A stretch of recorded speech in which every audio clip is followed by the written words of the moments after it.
That was it. Amy, did you do any of those those PowerPoint slides? And I said, yes, I did 4 in each class. And she was like, did you hear any funny ones? And I said, yeah, because they have crazy stories. Like this one girl said, the crazy thing was, one time her and her family went to Asia on a trip, and a monkey jumped out of a tree and bit her on the neck.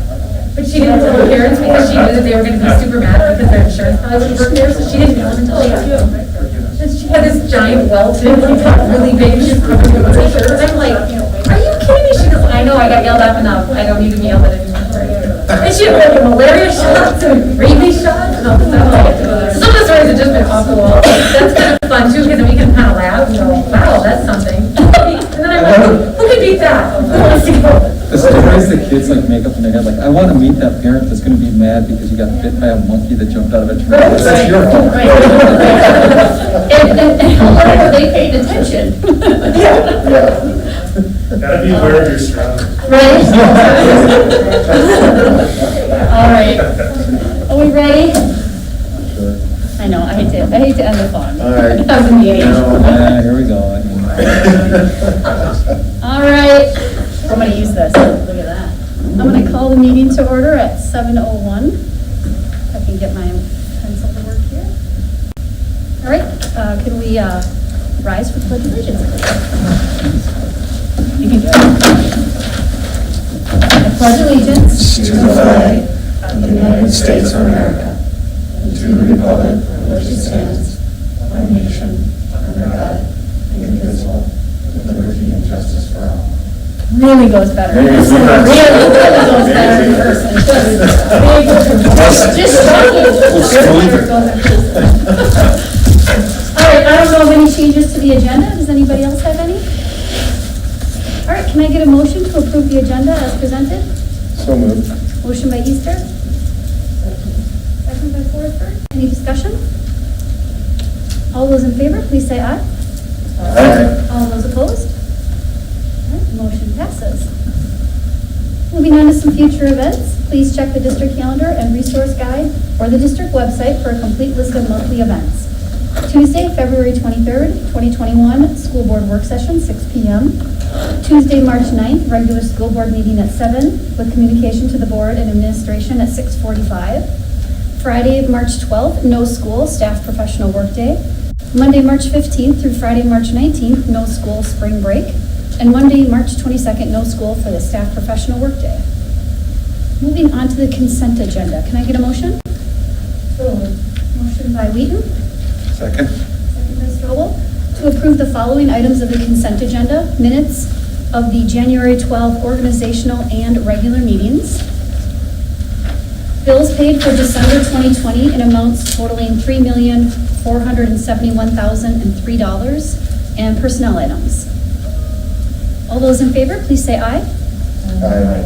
All those opposed? All right, motion passes. Moving on to discussion reports and information items. Number 1, strategic imperative, ensuring learning through pandemic 2020 to 2021, learning in trimester 3, planning for summer and fall 2021. Dr. Holbrook. Welcome. Thank you. Good evening. I asked Colleen Pearson to join me for this tonight, and just give me 1 minute as we get this. Oh my gosh, look how coordinated you guys are. That is awesome. We called Mr. Kroon as well. Right.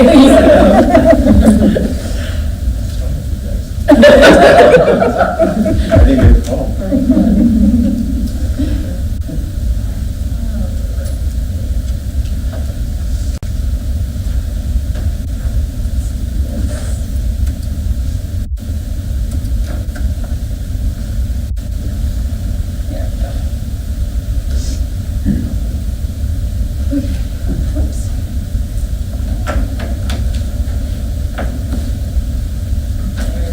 Okay, now we're all set here. All right, so good evening once again. It seems like we have spent time at each board meeting with our strategic imperative project of ensuring learning through a pandemic, and of course tonight is no exception. Tonight both Colleen and I will provide an update for a little bit of an update for Third Try, as well as a look ahead to summer and fall 2021. To begin with, we want to review where we're at in our learning models. As the slide shows, our grades pre-K through 6 are in open campus or our in-person learning model. And as of February 16th, our grades 7 through 12 students will be moving from our extended flexible learning model or our distance model into our modified campus or hybrid learning model.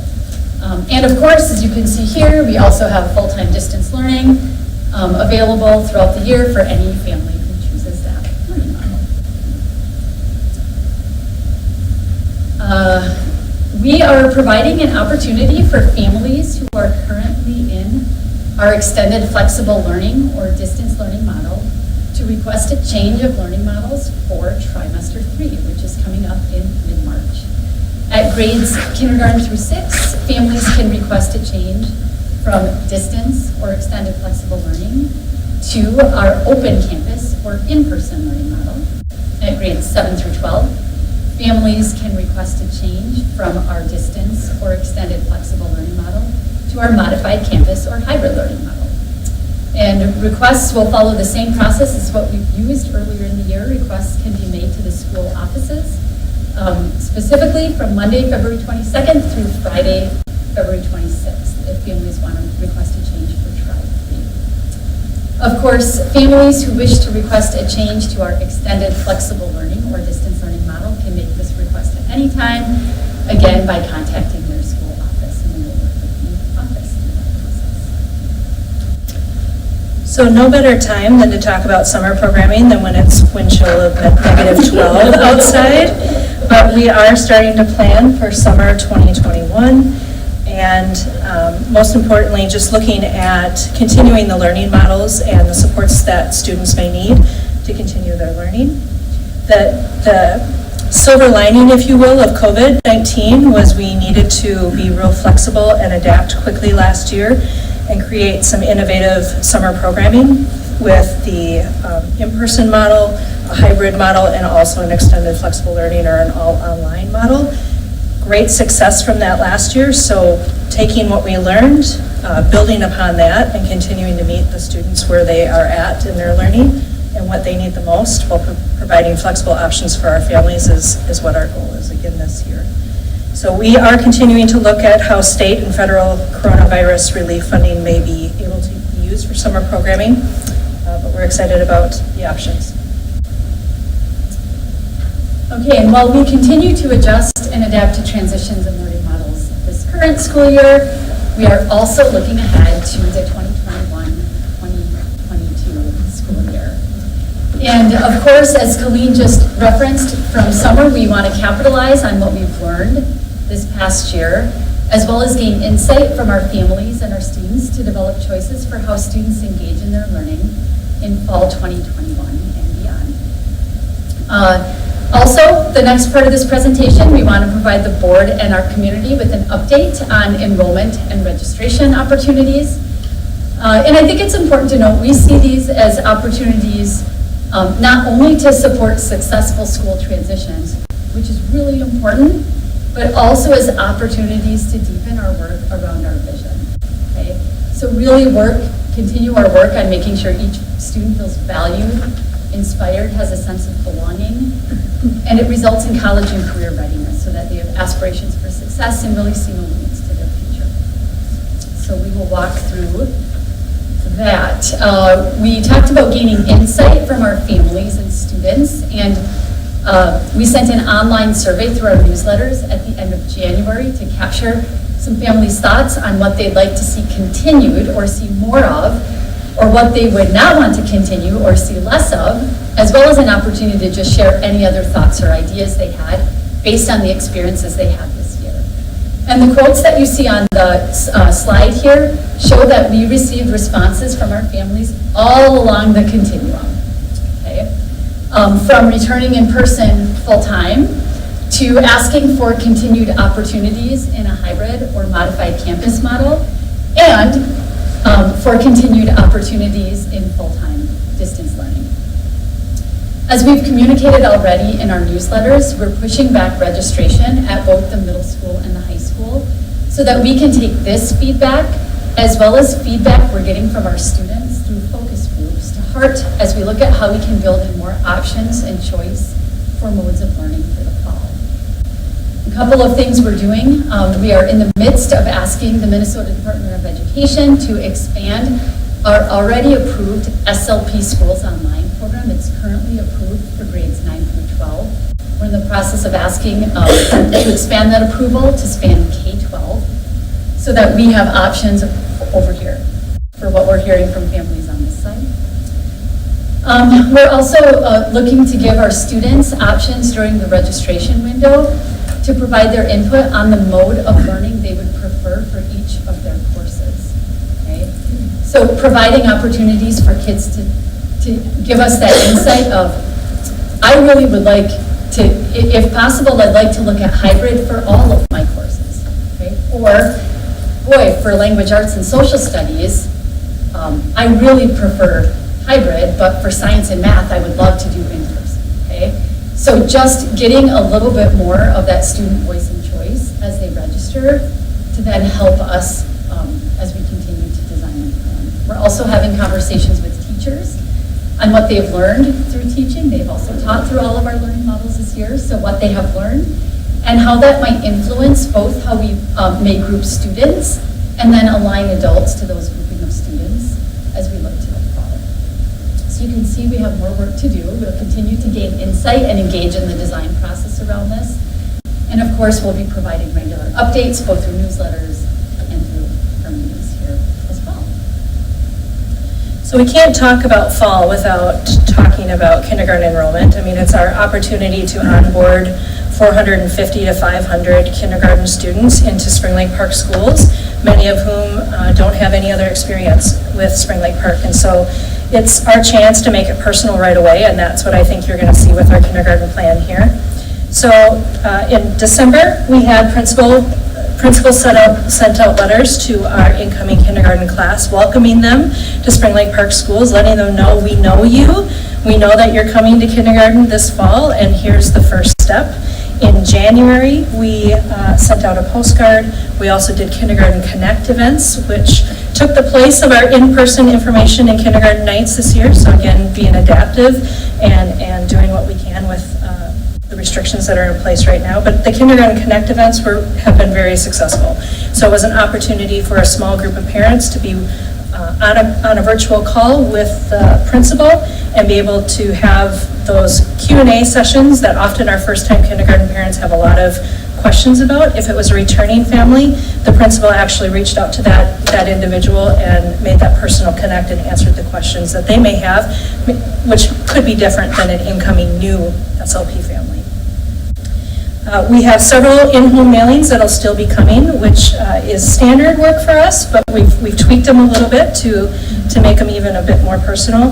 And then something brand new this year, I think we've mentioned it to you, is we started a new process of making a personal phone call.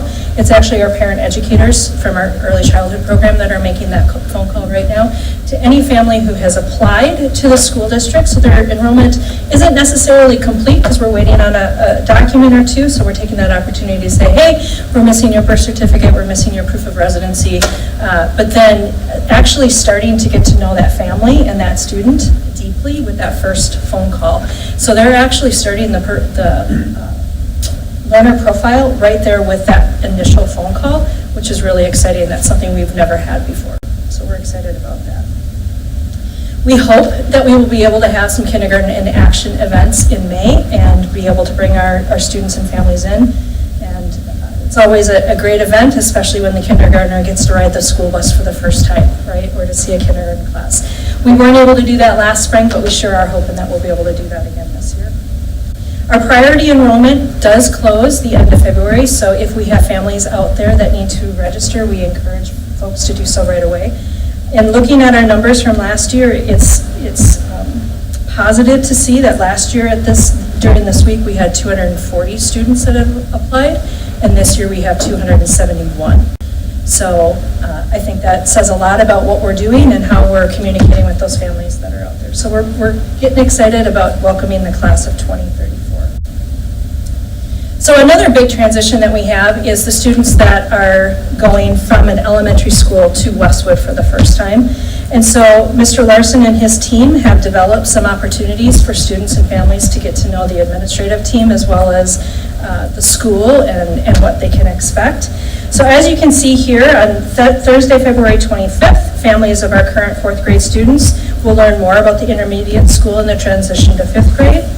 They'll get to meet the Westwood team, and there'll be a specific session dedicated to Spanish immersion, which I know is very important. They hope to have some small group open houses, and again, just like kindergarten, we'll do what we are able to do.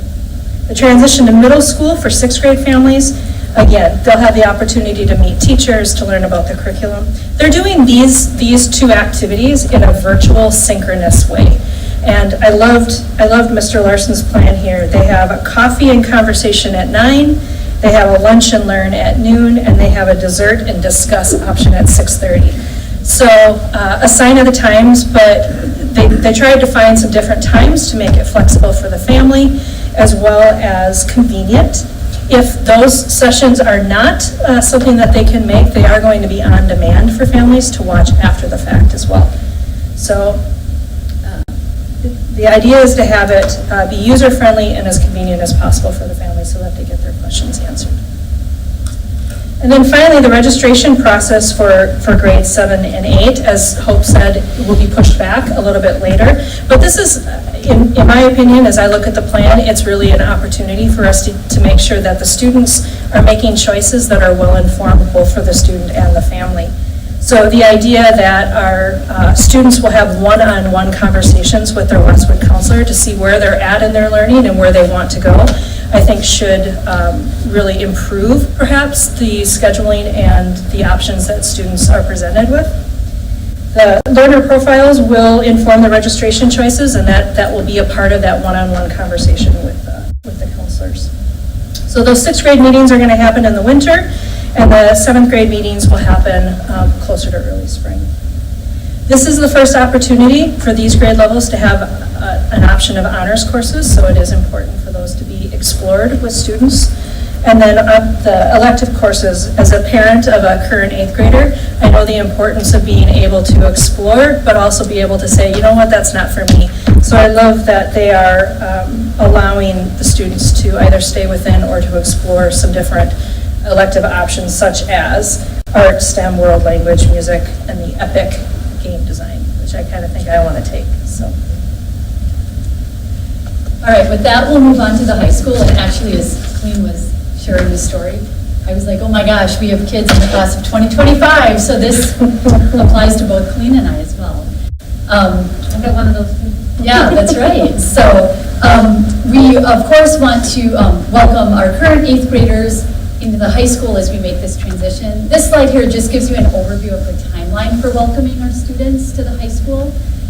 So you can see Westwood counselors have been working with 8th grade students on updating their learner profile, and then we'll begin development of each student's annual personal learner map, so their 1-year course plan, as well as their long-term learner map, or their 4+ year course plan, to guide them through the registration process. March will bring some question and answer sessions for 8th grade families with high school staff. Currently looking at virtual for that, and of course just adjusting, adapting as we can. In late March, the counselors at Westwood will partner with the counselors at the high school, and they'll be meeting with small groups of 8th grade students to continue their orientation and the registration process. And then if May, as health and safety guidelines allow, our 8th graders will have their orientation at the high school.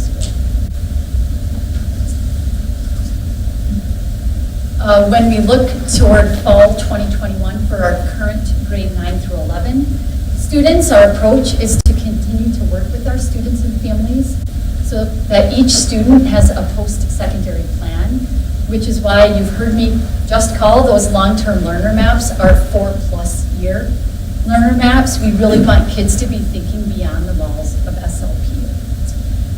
So we also work to create multiple opportunities for students and families to connect with our high school, resulting in a personal map that leverages the students' learning strengths and also capitalizes on their interests and passions, allowing them to explore the many routes that are available to them after graduation.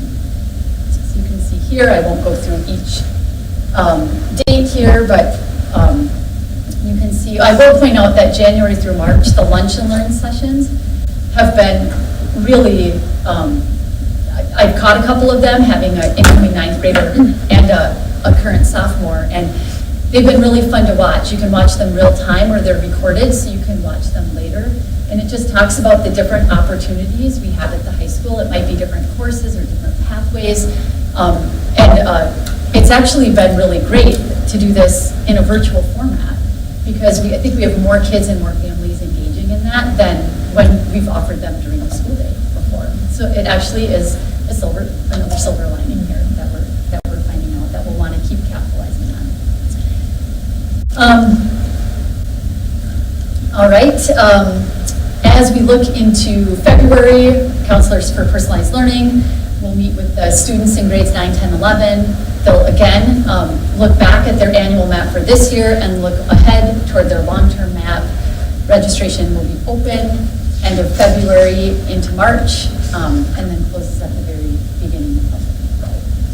Again, there'll be some virtual open house events for all families, is how we're designing them at this moment in time. All right, and then we showed these slides as part of the presentation last year, and we had a number of families find it valuable, so I wanted to show these again. Again, I've mentioned that idea of our long-term personal learner maps, and I wanted to give a glimpse of what these look like in the system that we use for career and college readiness, starting in grade 8, which is called Naviance. Okay? So here's a screenshot of that, and this allows our families, students, counselors, teachers to partner together as students think about not only their courses for next year, so you can see the 9th grade column, but all the way 9th through 12th. You can see again that the map up here, the screenshot helps students and families stay on track with credit requirements. That's kind of at the top there. Making sure they have the required courses within each content or elective area. And then it also allows them to explore the many options we have for meeting those credit requirements, including courses that will allow kids to, again, build up to that 12 college credits by 12th grade. We've also built our registration guide. We have it online, we have a paper copy, and we've also built it right into Naviance so that students can explore the various options that are offered as they're developing their map. So it's not like they have to go over here to the book and then go log in, and it's all here within that for them to explore. They can heart or favorite the courses as they explore. So as they pull up those courses, which as they click on them, the course description comes right up. They can decide, oh, that's something I might be interested in, maybe next year or for a future year. I'm going to favorite it so it saves in there.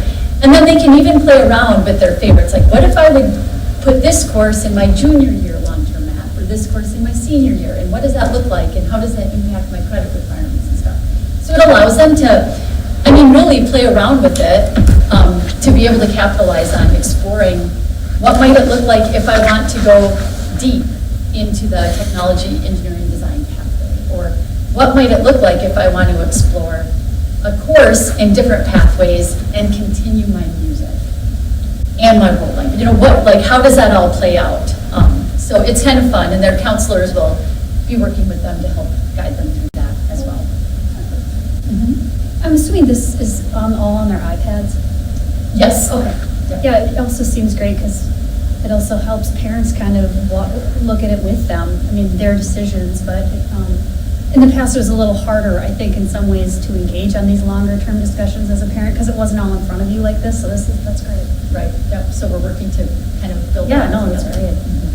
So that gives you just a snapshot of, again, starting with Tribe 3, moving to summer and looking toward fall, and that brings our formal presentation to a close, but of course are happy to entertain any questions. Questions, anybody? Understanding, assuming the state allows us to open in person full-time in the fall, we're nevertheless planning, I'm understanding that everyone was planning for a voluntary hybrid option this fall. Yeah, I think what we're hearing from our families is a desire to potentially have some more flexibility and some more options. So that's what we're starting the process of looking at. We already have SLP Schools Online, again, which is our approved grade 9 through 12. And again, like we'd be looking at what are the opportunities to bring that down should families want to choose something like that for all of their day, a partial day, whatever that might look in summer. Is that dependent on interest? Yes? So it's not for sure, it depends on So, wanting to do it. right, so for example, prior to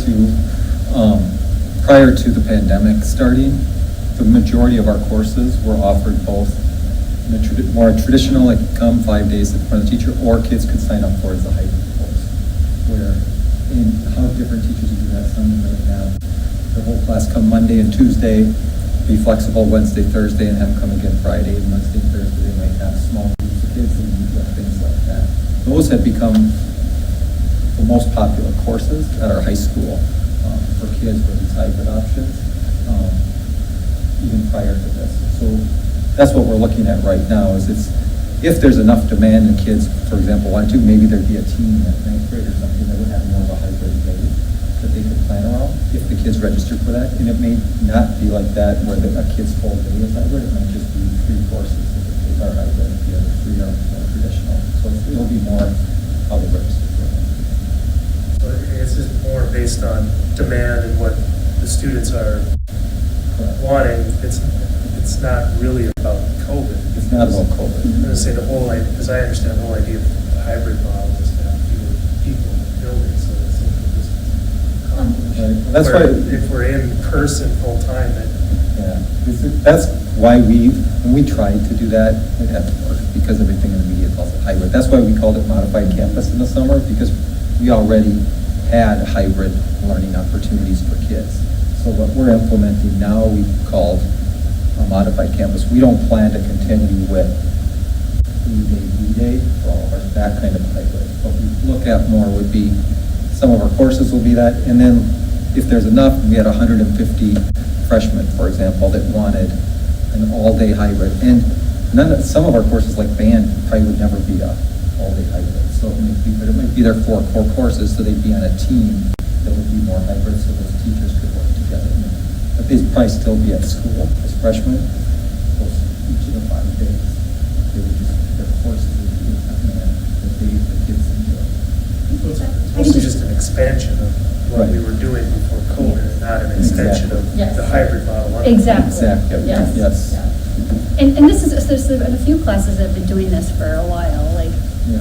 this environmental science class that I took years ago. They would meet on Mondays and they'd work on a project on Tuesday, and they meet in small groups, and they were all on campus, they just weren't meeting in a traditional, classroom setting. Well, we've been meeting on it, and I can't remember the numbers we do, but Steve Brady said for those courses, which was the majority of them prior to this, that were offered both hybrid and this, they were by far and away the more popular. So if you had both platforms or modes of learning for kids, there'd be more kids choosing the hybrid than choosing the traditional setting. So that's all it is. And that's what we're hearing from parents. Some kids, they don't like that. Oh, the meeting group hybrid is confusing.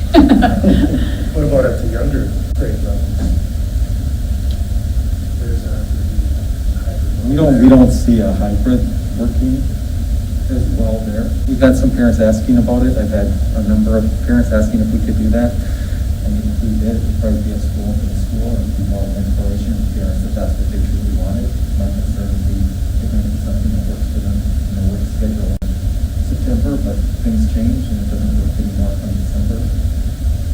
It's different with kids that age to make something like that work. But we will have the extended flexible learning options for Right. online for elementary. That's probably going to be a state. There hasn't been a lot of talk about that. Yeah, conversation's been more about school districts all asking kids, the state can allow us to do this, because all of the neighboring groups I've talked to are planning to do the same thing. They're giving parents things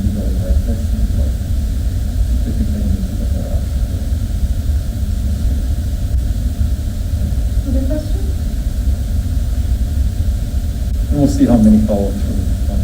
I have one quick question. I know the numbers can't possibly be with the same what they were 2 years ago because of just all the unknown out there still, but you were mentioning how the kindergarten sign-up numbers are better this year than last year. How far are we from like a, you know, a normal year? And I understand, of course, it will be lower, but I was just curious, do you have an idea? Yeah, I didn't look beyond last year, and last year was pre-pandemic, so. Oh, that's right. Yeah. Never We're mind. ahead of Never that. mind. Last year would have been Oh, that's pre-pandemic. great. Yeah. So I. It feels like this has been going on. But I think it feels like we're in better shape today than we have been in the last couple of years. And I think it's a robust communication and marketing plan to our families of come in early. We always see that late summer enrollment push that we will have no matter what. But I think it's very positive that we have as many in right now, and the proactive steps that we're taking to get things completed and communicated with, and it's all good news. Oh, that's fantastic. I just have one question, and it's kind of going off what we talked about, Amy's story, having a college freshman, and hoping to be able to relive those college freshman type orientation things in the fall again next year, when she's a sophomore. And I know you guys aren't committing right now, and you're not even looking to fall for that, but it'd be nice to see those opportunities offered to 10th graders at the high school who weren't in the school at all, or to kids who were just gone, or who did the hybrid that missed out on the whole experience. So it'd be interesting to see as you plan towards that. Yes, So actually, exactly those kids. I'm glad you mentioned that, Amy, and I know when we met with both high school and Westwood around their plans, they have events for returning families, new to SLP families, families who are in SLP who have not quite yet stepped foot on campus. So like it's kind of tailored because we know each group might need something a little bit different with that. So yes, that's kind of already in the wheelhouse for where they're going. So thank you. Anybody else? Thank you guys so much. All right, moving on to effective operations, improve our effective management of human, financial, and physical resources. Monthly financial report for December 2020, Ms. Amy Schultz. I feel like I'm a panel up here. Okay, this worked before. Okay.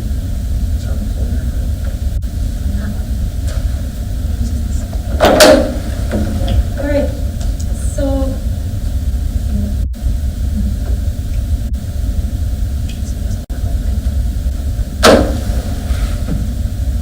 Sorry, I came in and tested it earlier. The way it was set up. Worked on it. So quickly, the month we're doing this time is February. So most of this looks a lot like it has the last few months.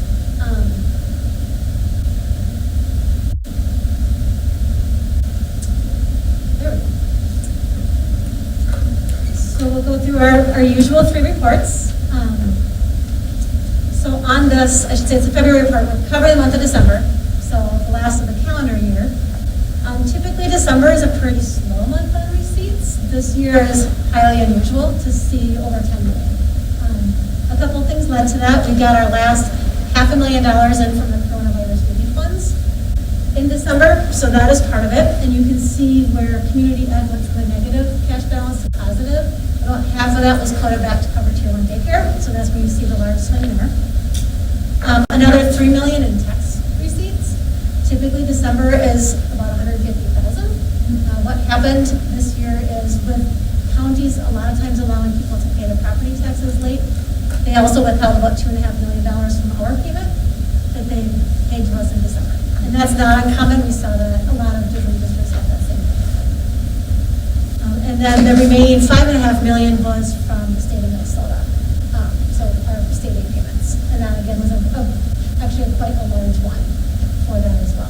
So disbursements are actually slightly lower than usual, but that's not always uncommon in December where we only have 3 accounts payable runs as well. So on the statement of revenues, on this one you can see as far as the operating funds on the top, we're running very close to where we have in the past. most of that money being in the general fund. We are a little, we would say, behind maybe usual because of our enrollment being lower than expected, ahead than expected based on the coronavirus relief funds coming in and those not having been budgeted yet.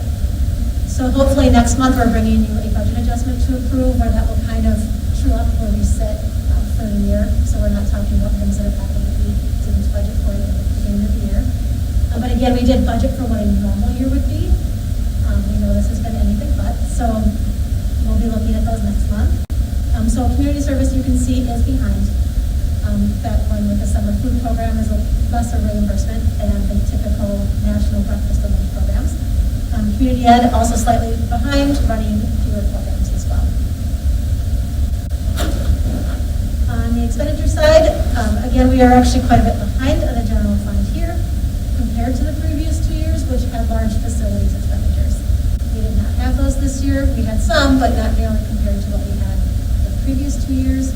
However, again, we are ahead in supplies and materials, most of that being those purchases with the coronavirus relief funds. A lot of that being technology, student staff, iPads, and notebooks. Then on the expenditure side for food service, again, behind. We aren't purchasing as much food. And then community service is also behind because we aren't incurring all of those same expenditures as well. Staffing costs are down as well as other just kind of program costs. So that is where we sit for the month of December. If there are any questions. Any questions? Thank you very much. All right, appreciate it. Thank you. Okay, moving on to superintendent's report. All right. Look it up. Is that Erica? I need the other. Switching it back. Eric and her team put together these set of slides just to be able to share with you some of the things happening across the district in pictures, because since we last met in the board meeting, I've been able to bring kids back and things like that, so we thought we'd share some pictures. Start with that. Kind of fun.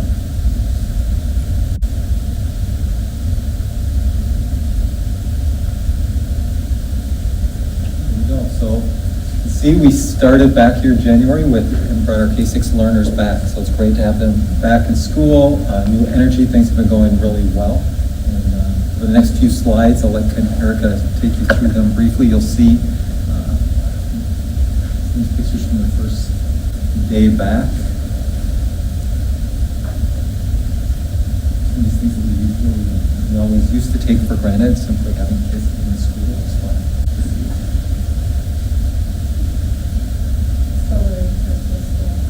Yeah.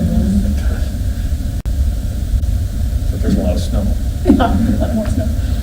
There's some just pictures of things they were doing. We had the STEM boat challenge in 4th grade, so they build boats and then see how many pennies they can load up in the boat. It's a challenge, and how they working together and design variables lesson.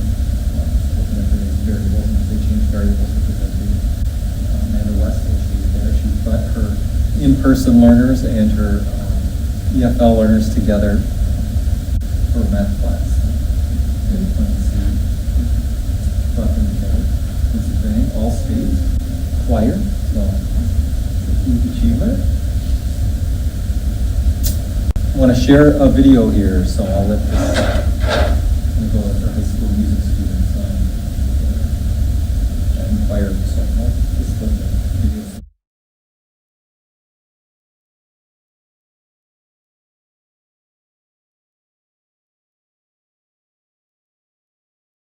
Thank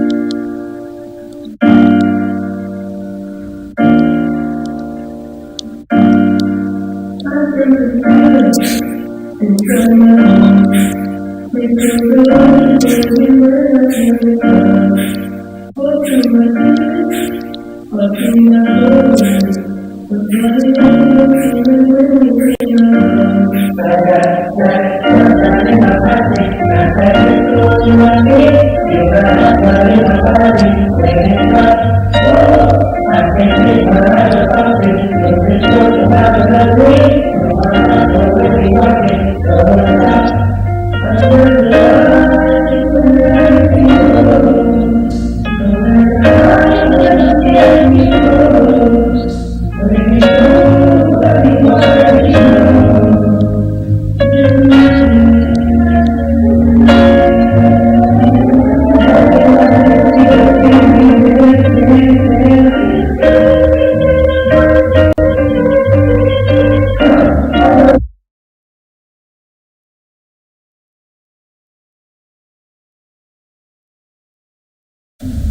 And I just want to say how amazing, of course, coming from me, right? I'm going to say it's amazing.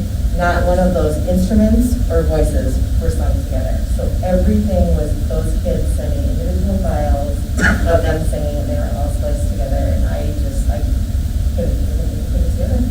That's what everyone else has done. We'll get you the link to it so you can watch it with the audio. Working a little bit better than.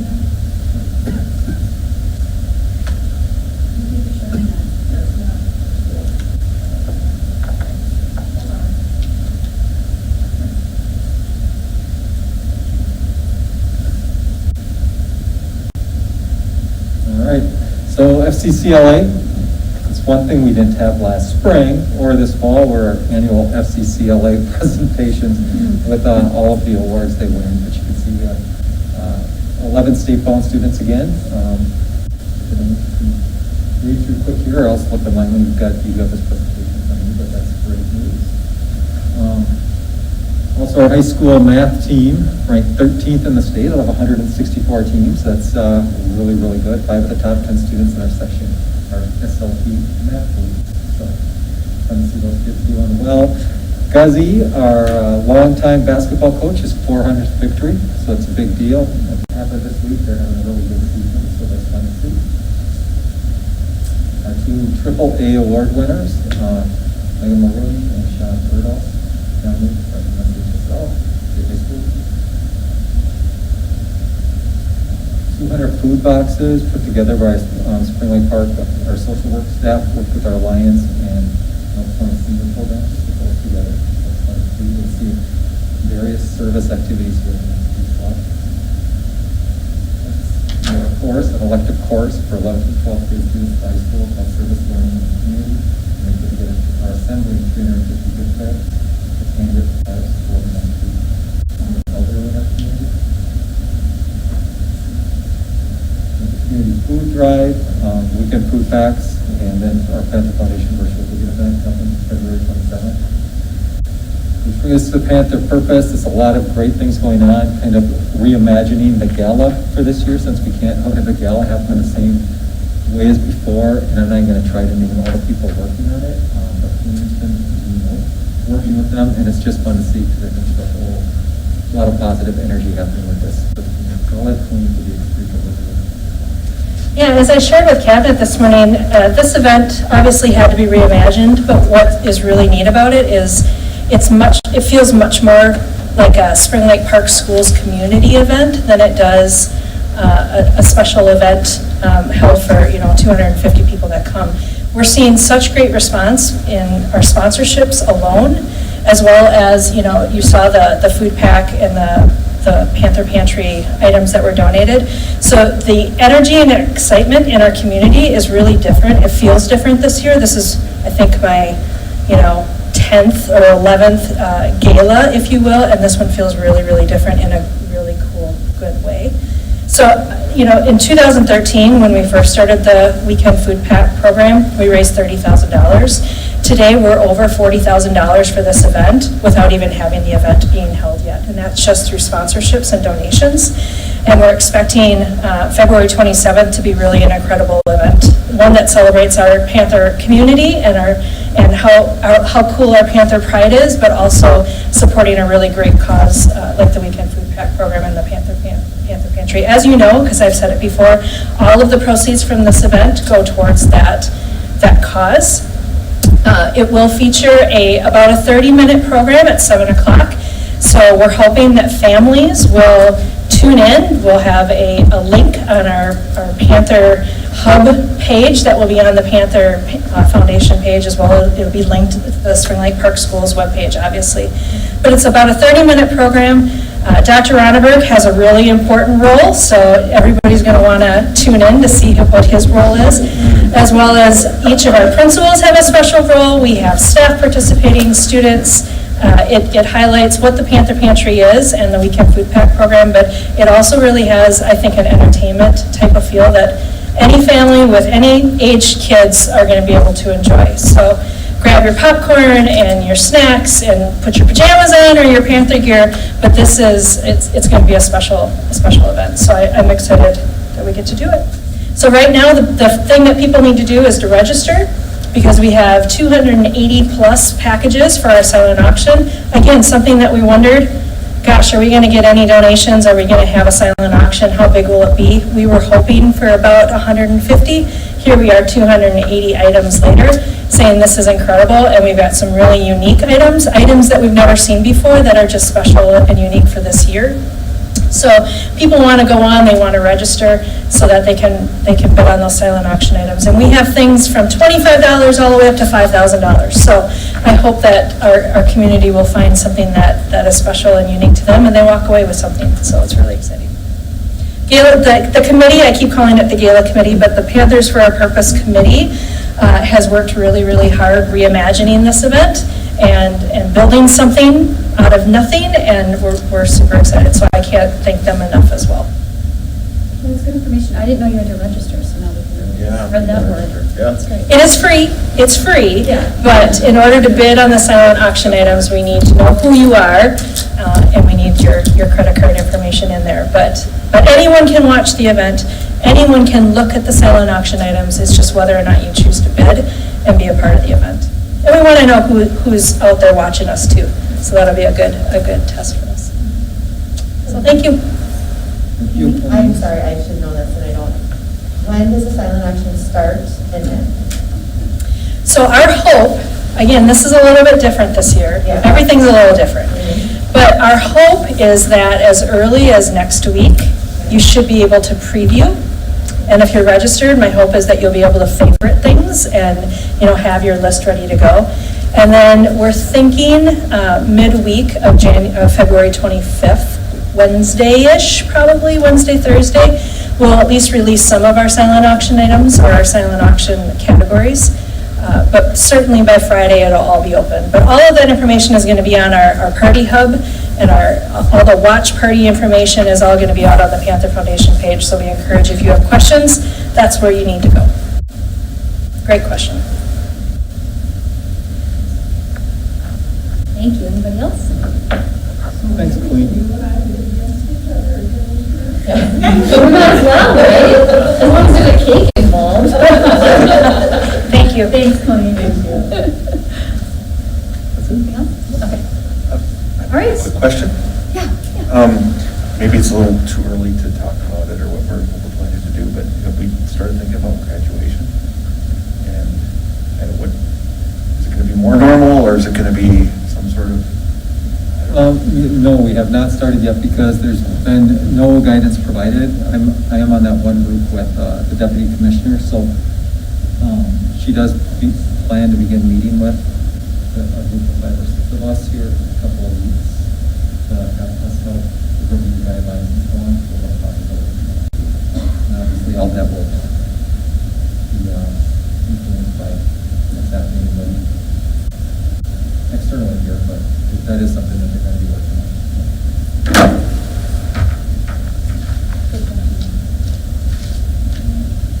But you mentioned this in the call this week, so I know you would be sharing this information if you had it, but any feeling if the 7 to 12 graders can look forward at any point this year to coming back full time? I'll be able to update you on that later this week on what next steps are looking like. Much Stay as tuned. can share right now. Yep, I figured. Yeah. Anybody else? Okay. All right, moving on to action items. Number 1, first reading of district policies to initiate review. First, I'm going to get a motion, and we'll chat about it a little bit. Can I get a motion? So moved. Motion by Wheaton, Second. second by Easter. To initiate the first reading of policy review for the following district policies, you see them listed. We have here, as we have talked about previously, we're doing policy review as we do every few years. These are the 100 and 200 ones that have small changes. So the ones that didn't have any changes are not on the list, just the ones that have changes. See email that Karen and I sent when you sit down to take a look at them, just for a little background before you, because some sections look like we are cutting out entire things when they've just been moved to the bottom. least. You get notes on them and stuff. so- And there's notes, yes, Yeah. exactly. Yeah. So take your time. If you have any questions in the meantime, Karen and Jeff and Tony and I spent a couple hours kind of going through these, so any of us can answer any quick questions you have. Any other questions or things you just want to discuss, we can discuss at our work session at the end of February, and then we will vote on these, Karen, right, in March. Yep, so we'll vote them then done at the regular meeting, so plenty of time to discuss them and stuff. Anything else you want to add on that? No, I think it's probably. Okay. Anybody have questions on that? So this will be on the agenda for our work session, or do we need to request that it be on the agenda? We'll put it on the agenda. It'll automatically be. Yeah. At least for this first time, Michael, these 100s and 200s, since we're kind of, once we get used to it, we can decide as a group if we want to, how we want to do it for the next series, but I think for this first one, that makes sense. How does the process work if there is a change between the first meeting and the second? Do you have to start over for that one? It depends on the scope of it. If it's something that we talk about it at the meetings, people generally say, yep, that makes total sense, then we would just go back to these two that we really sure about that, and put it on a separate meeting and see there and people. If there's any questions, people don't feel like it's captured what we talked about, we can always, if it's something more significant, we'll have to do another first reading.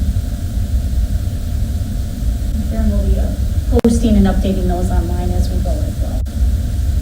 And just to state again, the reading that we did was really just to clean up the language and to make it easier to read. We didn't change anything in the policies. It was just moving things around so that it's consistent across each policy and that it's more, the reading is more user-friendly. I think there's one addition that was state mandated, as I recall. Yes, you're Yeah, correct. those are, it's underlined in whatever policy Yeah. that was, but yeah, there's not a lot of new material there. All right, any other questions on that process or discussion on that? Okay. All those in favor, please say aye. Aye. All those opposed? Okay, motion passes. Okay, moving on to acknowledgement of gifts. Can I get a motion, please? So moved. Motion by Strobel. Second by Forrester.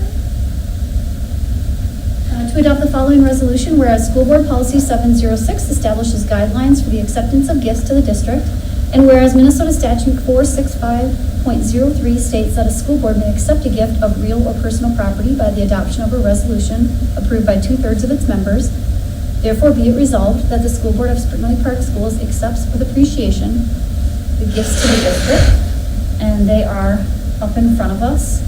As always, we are incredibly grateful to our generous community for all of their support. Any other discussion on the donation? Could you call the roll, please? Yes. Mr. Strobel? Yes? Ms. Bowe? Yes. Ms. Eden? Yes. Ms. Forsberg? Yes. Mr. Croom? Yes. Ms. Griesmer? Yes. Ms. Henry? Yes. Motion passes. Thank you. Okay, moving on to board forum. Anybody have anything to share today?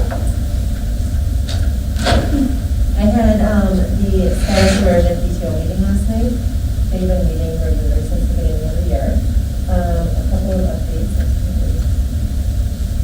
They have another Dine to Donate coming up for Chipotle in a couple of weeks. So if you check Facebook, you'll see information on that. They're obviously down in their fundraising every year, or this year, for their year-over-year numbers, but they're making $100 every time they do that. So they're going to just keep doing that. They've done a couple of staff appreciation events. They sent out a little mask kit where they could protect your ears and a nose cover thing that they can add to their masks. And because they're not able to do conference meals this year, they're doing t-shirts for all the staff. And they're doing a lot of things to try to keep the community involved for family engagement. They're doing take home or pick up bags. They did, and they're also sent bags home so they can kind of gather the community, whether it's virtually or following along with games, just to try to keep that strong community. You ever heard that? John, you didn't work today. No, I wasn't able to. So I joined virtually, I know others did as well, the AMSD meeting last Friday. It featured the 2 education chairs in the House and the Senate, so Representative Dabney, that's how I say it, right, and Senator Chamberlain. They talked about their priorities for the session, and they answered some questions. They both talked about, kind of agreed on helping schools get some COVID relief. But a lot of it, I would say, just depends on the next budget forecast comes out at the very end of the month.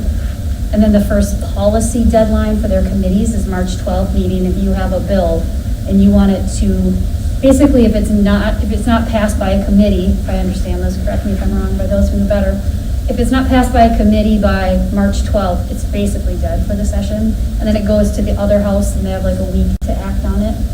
So it's all going to happen very fast, as it always does. Until it stops. Until it stops. But, I mean, they both kind of talked about what they hope to get through, but a lot of that depends on how much money is available, and nobody was super specific. I don't know. Jeff or Marilyn, do you guys have anything to add to that?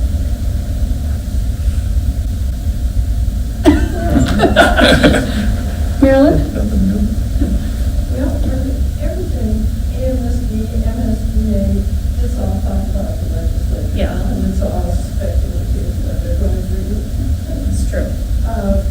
MSBA has a session every Friday morning at 9 o'clock for a half hour, and they're very good about that half hour of what's going on in the legislature now. So I think you have an opportunity to plug into that half hour.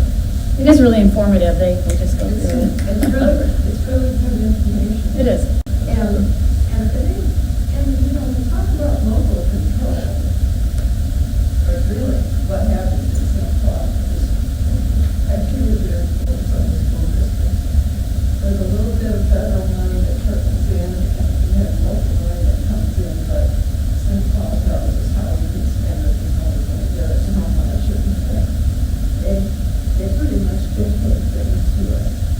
So it's always good to know what they're up to. I attended the session of County Pro, and will continue as vice chair of that. Needless to say, lots of things in 916 is career and curriculum in February. So we had students there and presented, and Spring Lake Park has 4 students from career and curriculum.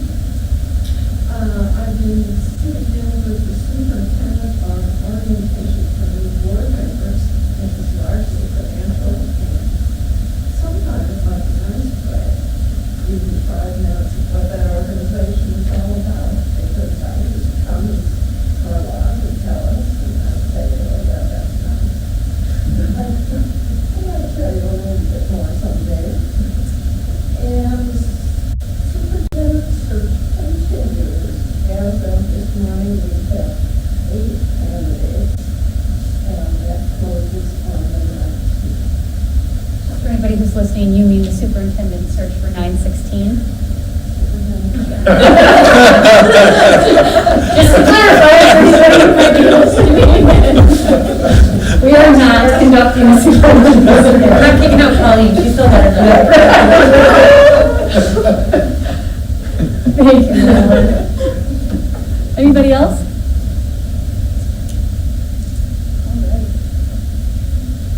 All right, I guess we're moving on to adjournment then. Can I get a motion? So moved. Motion by Mr. Easter. Second by Ms. Wheaton. To adjourn the meeting, all those in favor, please say aye. Aye. All those opposed? Motion passes and this meeting is adjourned at 7:59. Just so you know, I will pay attention. I was just gonna say, I think you were off in that. I was up today, so I have it wrong on my calendar, so. Oh, good. It's part of the